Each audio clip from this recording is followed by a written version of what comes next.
And we start, of course, as we always do, with the Montecito moaners. Yes, Harry and Meghan. What have they been up to this week? Well, it appears a little bit of work has taken place in the Montecito mansion, where Meghan has been producing jam. That is the first product for American do-nothing orchard, which is, of course, their lifestyle brand. She has apparently produced, wait for it, this international lifestyle brand. What is it that she's produced? 50 jars of jam. There we go. She sent them out to some influencers. 50 jars of strawberry jam.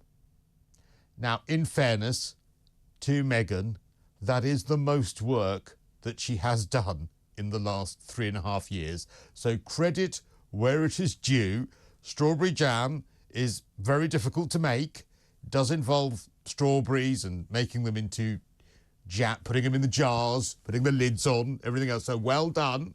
Very, very good. I'm not undermining that, but perhaps we were hoping for slightly bigger things if we are going to keep them in the lifestyle to which they have become accustomed. Meanwhile, there was a little boo-boo this week because the American Riviera Orchard brand website in the UK was unfortunately hacked by a Princess Catherine lover.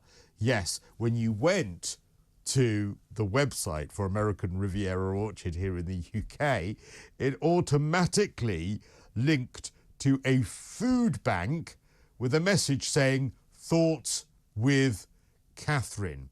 And look, I don't know the Duchess of Sussex, Meghan Markle, very well, but I'm sure she would have been thrilled knowing her feelings on Princess Catherine, that such good wishes were being sent in her name. Meanwhile, Prince Harry, well, he's been back in court and unfortunately has lost his latest legal fight for security in the United Kingdom. The High Court judge ruled in favour of the United Kingdom government's decision to downgrade his security following his decision to step back from his royal role. The Duke of Sussex argued that he should have automatic protection for himself and his family whenever they visit the UK. Like they wouldn't get that already. Like Scotland Yard and the Met Police are going to say, well, there you go through Luton Airport on EasyJet and we won't even bother turning up. What a load of nonsense. Do I believe that they should have had royal protection all along?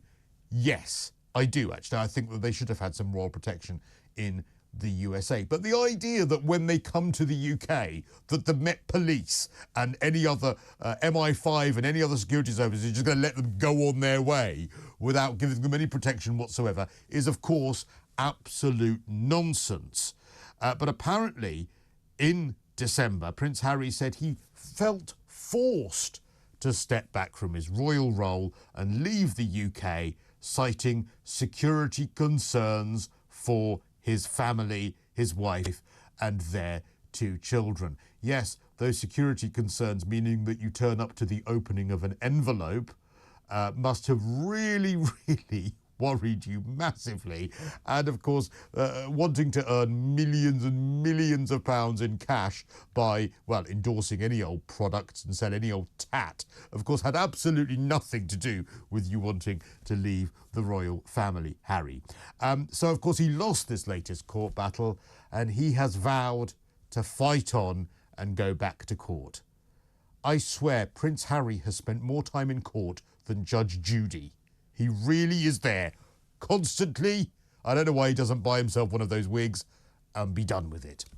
Meanwhile, the final bit of Montecito news that we have this morning, Prince Harry has officially changed his primary residence to the US. Now, of course, some of Prince Harry's US residency, little bit dodgy at the moment because, of course, we have the American Heritage Foundation that are trying to get to the bottom of whether he lied on his visa about the fact that he had more drugs in his system than you'd find in the state of Colombia when he actually decided to live in the States. Let's not forget the story of the time he took so many drugs that Courtney Cox's pedal bin was talking to him and that he howled at the moon and the moon replied, telling him that he would meet Meghan Markle. So clearly someone who likes to get off his head. And of course, his American residence, slightly dodgy, but apparently he has now officially changed his primary residence to the US. These new documents show that Prince Harry has listed the US as his primary residence for the first time, and he's done this in a filing for sustainable tourism charity Travalyst, which was founded by Harry. Now, of course, Travalyst, he gave a video for Travalyst this week. Prince Harry, this sustainable tourism firm. I wonder whether he gave the video for the sustainable tourism company from his private jet. Or maybe one of those occasions where they took something like 4 holidays by private jet in 11 days, the last time he did a video for the sustainable tourism company. Oh dear God, the Harkle hypocrites really do get my goat.